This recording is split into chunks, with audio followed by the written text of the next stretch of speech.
तो दिल्ली के अंदर जिस तरीके से बर्बरता का प्रमाण दिया है दिल्ली के प्रशासन के नेतृत्व में, प्रशासन की आड़ में आरएसएस के ने जो हमारे बच्चों के ऊपर लठ बजाए हैं, उन को क्यों नहीं अभी तक अरेस्ट किया है दिल्ली पुलिस ने? ये सवाल तो चाहिए और इसका जवाब भी चाहिए। अडानी और मुकेश अंबानी के जितने भी प्राइवेट चैनल हैं और इनकी जो एंकर जो हैं, वक्त आएगा एक एक रुपए का इनकी संपत्ति का जांच होगा। अडानी और मुकेश अंबानी का न्यूज चैनल देश में बंद होना बहुत जरूरी है, क्योंकि जितना पाखंड इस चैनल के अडानी के और मुकेश अंबानी ने फैलाया है आरएसएस के पक्ष में, बकसने लायक नहीं है ना गौतम अडानी न मुकेश अंबानी। तो सबसे बड़ा इस देश का यदि कोई दुश्मन है तो आरएसएस मोहन भागवत है। बिहार सरकार ने अच्छा किया, धन्यवाद देता हूं, जिस बात पे ध्यान दिया उन बच्चों के केस वापसी लेने का, आंदोलन में जो भाग लिए थे। लेकिन सवाल ये उठता है कि प्रशासन को निहत्थे छात्रों के ऊपर गोली चलाने का आदेश किसका था? क्या वे छात्र कहीं के आतंकवादी थे? कोई बैंक डकैती कर रहे थे? क्या चीज कर रहे थे? किसी का मर्डर कर रहे थे? यदि नहीं ऐसा तो अभी तक उन प्रशासन के लोगों के ऊपर बिहार सरकार हो, चाहे बंगाल सरकार हो या चाहे केंद्र सरकार हो, अभी तक उनके ऊपर कार्रवाई क्यों नहीं की जो दिल्ली के अंदर जंतर मंतर में बिना बैच लगाए और लोगों के ऊपर लाठियां बरसा रहे थे? और उन व्यक्तियों के ऊपर केंद्र सरकार ने अभी तक कार्रवाई क्यों नहीं की जो कोई छात्र, कोई गरीब आदमी रोड के ऊपर चल रहा है और उसको जबरन आरएसएस के उनको मार रहे हैं झुंड बना के? उनके ऊपर कार्रवाई होनी चाहिए। और यदि ऐसा नहीं किया है केंद्र सरकार ने तो बात अभी खत्म नहीं हुई है, बात अभी शुरुआत हुई है, क्योंकि सवाल अब कई हैं। सबसे पहले तो 12 साल का हिसाब चाहिए मोदी सरकार से कि 12 साल के अंदर देश के अंदर जितना पैसा टैक्स जमा हुआ वो किन किन माध्यमों में भारत सरकार ने, मोदी सरकार ने खर्च किया। एक एक पाई का हिसाब चाहिए, क्योंकि जितना हम टैक्स देते जा रहे हैं उतना हमारा देश में कर्जा बढ़ता जा रहा है। 2 लाख करोड़ रुपया मोदी सरकार ने वर्ल्ड बैंक से कर्जा लेके क्या किया?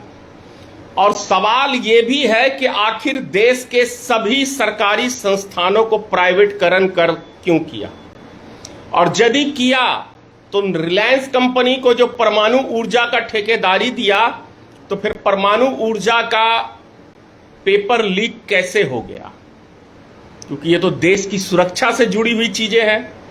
और यदि इतनी संवेदनशील चीजें सुरक्षित नहीं है तो मोदी सरकार को सत्ता में बने रहने का भी 1% कोई राइट नहीं बनता है। मैं उन अन्य भक्तों से भी पूछता हूं जो बहुत सारी बातें करते हैं, राष्ट्रभक्ति की बातें हर बात पे निकालते रहते हैं राष्ट्र के ऊपर।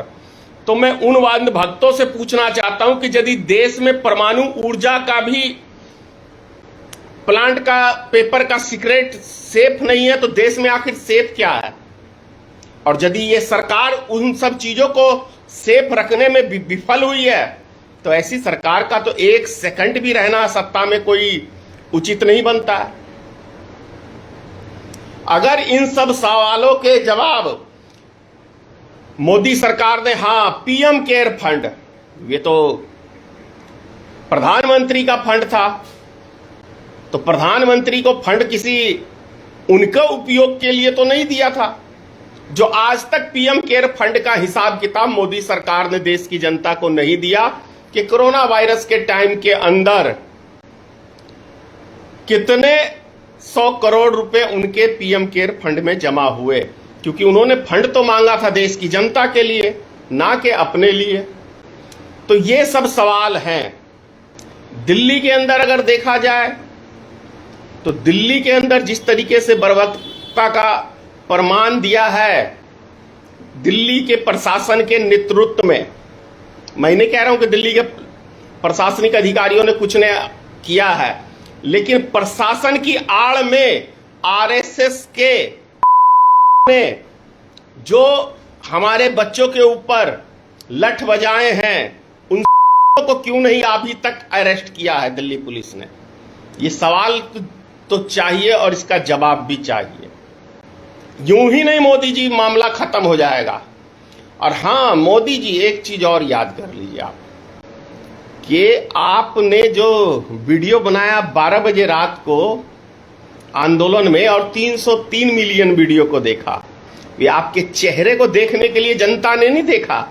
जनता ने इसलिए उस वीडियो को देखा कि 1.5 महीने से जो लगभग आंदोलन चल रहा है, 40 दिनों से लगभग, उस आंदोलन में क्या डिसीजन आपने लिया, ये चीज सुनने के लिए मोदी जी आपका वीडियो सबने देखा, हमने भी देखा कि आखिर मोदी जी क्या फैसला किए हैं।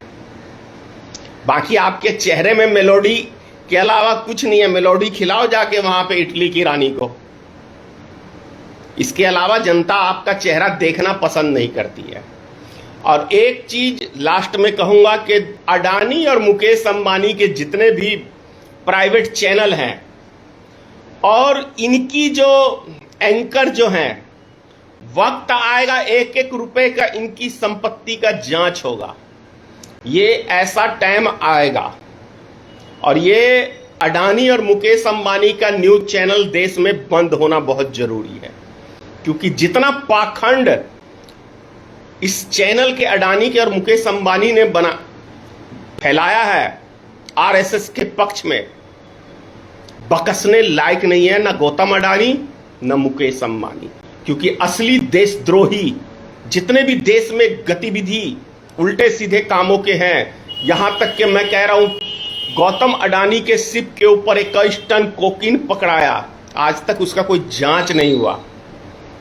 पुलवामा हमले में हमारे 40 जवान शहीद हुए, 300 किलो आरडीएक्स कहां से आया, इसका कोई जवाब मोदी सरकार के पास नहीं। क्योंकि आपको उदाहरण चाहिए तो जंतर मंतर देख लो भाई साहब। ये खुद फिल्मी स्टाइल के अंदर देखते हैं, आपने बहुत सारी फिल्मों में देखा होगा कि जेल में खूनी बंद है, आतंकवादी बंद है, उनको रात में छोड़ा जाता है, जाओ फलाने का कत्ल करके आ जाना, हम तुम्हारे फिर वही स्थान पे। तो उसी तरीके से आपको दिल्ली में जंतर मंतर पे मोदी ने अपने आरएसएस के गुंडे भेजे, अमित शाह और क्या कहते हैं इनके जो आका हैं मोहन भागवत के जाओ, क्योंकि ये लठ की ट्रेनिंग देते हैं, हथियार की ट्रेनिंग देता है आरएसएस। इस चीज को आप लोग भूलना नहीं। किसके खिलाफ ये ट्रेनिंग दे रहे थे? सरहद के लिए तो ये ट्रेनिंग था नहीं, तो देश के अंदर के लिए ही ट्रेनिंग था, जिसका जीता जागता आपको उदाहरण जंतर मंतर मिल गया होगा। तो सोचिए कितने बच्चों को इन्होंने आतंकी दिमाग में देश में नफरत फैलाने के लिए ट्रेनिंग दिया है 100 सालों में। तो सबसे बड़ा इस देश का यदि कोई दुश्मन है तो आरएसएस मोहन भागवत है, गौतम अडानी है, मुकेश अंबानी है। नरेंद्र मोदी तो एक कठपुतली में शुरू से बोल रहा हूं, ये कठपुतली है, मोहरा है। बाकी आप लोग खुद समझदार हैं। जय हिंद। दस्तक की आपसे गुजारिश है कि अगर इसको बचाना चाहते हैं तो नेशनल दस्तक को सब्सक्राइब करने के लिए रेड कलर के सब्सक्राइब बटन को दबाएं, फिर बेल आइकन की घंटी दबाएं। नेशनल दस्तक को बचाने के लिए बहुत जरूरी है कि हर खबर को शेयर करें, लाइक करें, कमेंट जरूर करें।